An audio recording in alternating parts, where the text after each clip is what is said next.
Hello and welcome in. My name is Sweet Phil, and I've been asked by a bunch of different people in the comment section and stuff like that of different type of builds for killing things like Diablo clone or doing Ubers and stuff like that.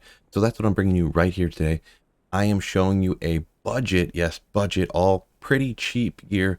Fury Druid takes absolutely no high runes to put this character together, and you can actually take down Diablo clone incredibly fast, and you could use this on Ubers and stuff, but it's just easier to kind of show you on Diablo clone here exactly how it works out. I'm going to start off by showing you the stats are pretty basic on it. And you notice I don't have a mercenary right here because the mercenary with budget gear just gets slapped away instantly. So when you go take out Diablo clone or doing your torch runs to go after Ubers, I would just say don't bother because he'll just get slapped away super quick.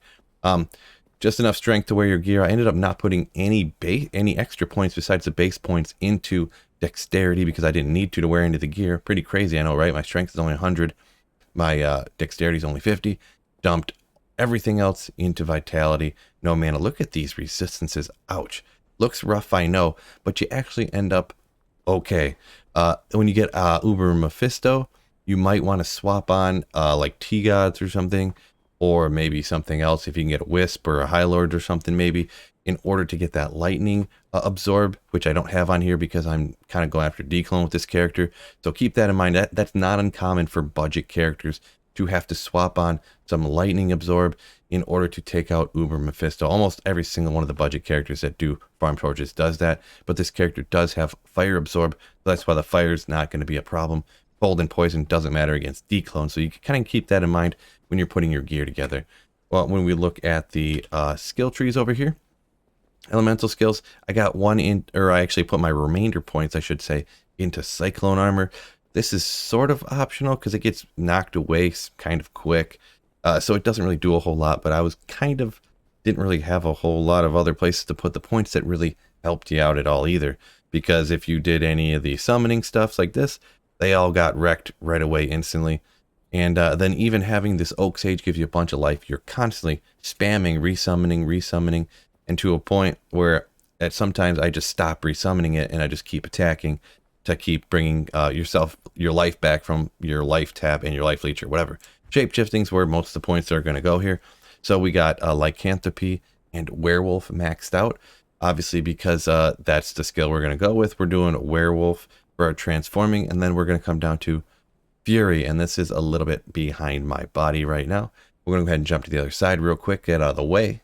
So yeah, now that I'm out of the way, give you a full look at this stuff, the Lycanthropy, the Werewolf up over here without my bald head in the way, and then it's just one Feral Rage, one Rabies, and down to Fury right here, where you also max this one out. So there's 20, 40, 60. This gets you a ton of increased attack speed and damage from the Werewolf and the Lycanthropy, and the triple attack on the Fury, a bunch more attack rating, a bunch more damage. You see there it is 5 hits. It only costs 4 mana as well. So if you have 1% life leech anywhere, you're going to be perfectly fine. So that is all for the skill tree. Really not much there. It's really not much there at all, really. It's just maxing out Oak Sage and then maxing out Lycanthropy, Werewolf, and Fury. Makes it the Fury Druid, and as you can see, that's only like 80 points, so you actually got the points left over. You can actually do this at semi-low levels. Taking a look at the gear, this is obviously usually going to be the most important, and depending on what budget gear you do have, you can get this exact setup. It's not that expensive, but if you're missing any of these pieces, they are actually very important to work together, so you might have to balance things a little bit differently if you can't get any one of these particular pieces of gear, which I will mention here.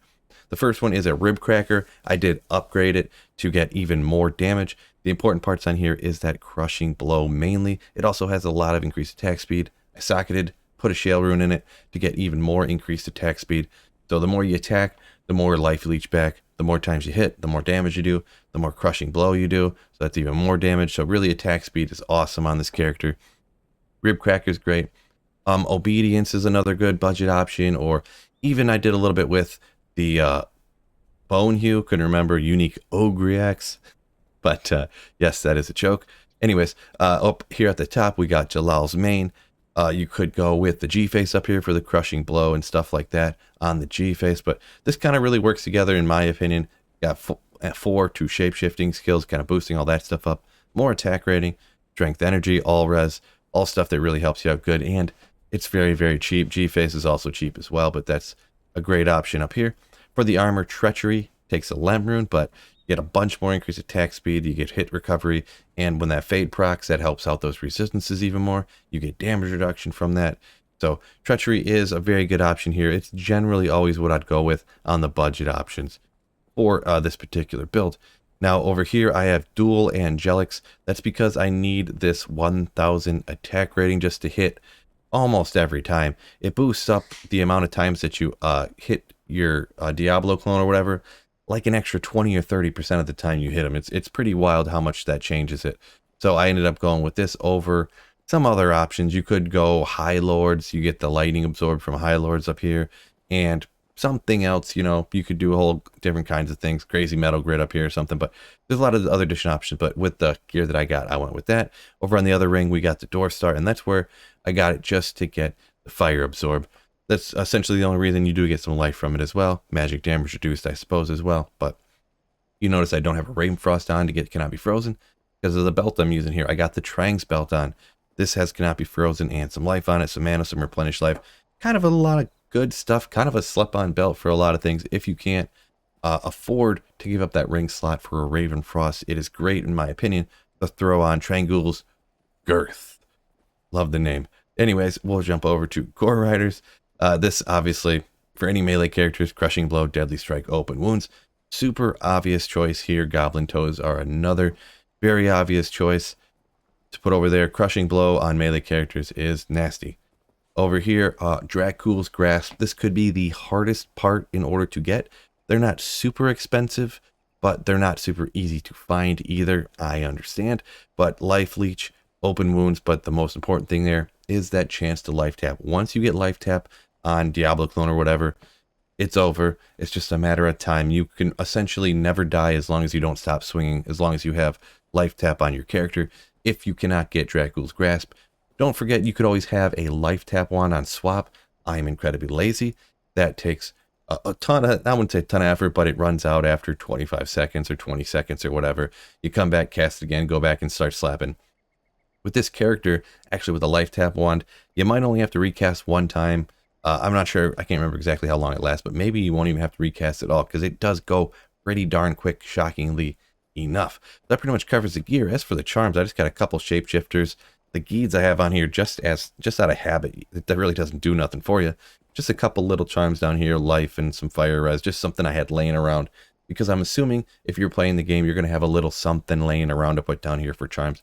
But I decided to throw something down there. So that covers the gear. I don't have to cover the mercenaries gear at all because we ain't got one. So I'm going to jump in. I'm going to slap around Diablo clone super fast. I'm going to put up a little timer too. You can see how fast it is. It really does, I would say, almost borderline rival a super budget smiter because this is pretty budget gear. It's not quite as fast as a smiter, but it's getting up there. Good evening. All right, we'll go ahead and dump this SOJ. Boom. Diablo has invaded. And then we'll go ahead and get some of our stuff spammed up and head out to whatever location you want to do. I'm going to hit the Arcane Sanctuary. We go into our Lycanthropy form. I have Feral Rage over here, and I leave this on Oak Sage because, like I said, it gets taken out all the time. It's got 400 life. You see, we got almost 5k life right now, and that's with no CTA or anything. 5k life. So that's going to help you out a bunch, having all that survivability there. But also, yeah, the resistances are low, so hopefully I can get a quick fade proc. If not, we'll probably be fine anyways. But look how fast that attack speed is, slapping, and look at the Crushing Blow, chop down the life super fast. I haven't been able to get life tap to proc. There it goes. Now life tap procced, and I can just sit here and swing away. Nothing can't take me out. I only got 3k life because my Oak Sage is gone, but I'm just going to go ahead and not worry about it because Diablo clones almost slapped down already. That is pretty darn fast. I did have to use one potion, but boy, I'd say for a budget build, nothing over a Lem. Used one Lem rune, and yeah, the Drax could be considered hard to get. But like I said, you could go life tap one on swap. I don't have anything. Actually, I take that back. I have a teleport staff on swap, but I did not use it at all. I could easily have just went through there, life tapped him, started slapping away. This was not a fully legit Soj.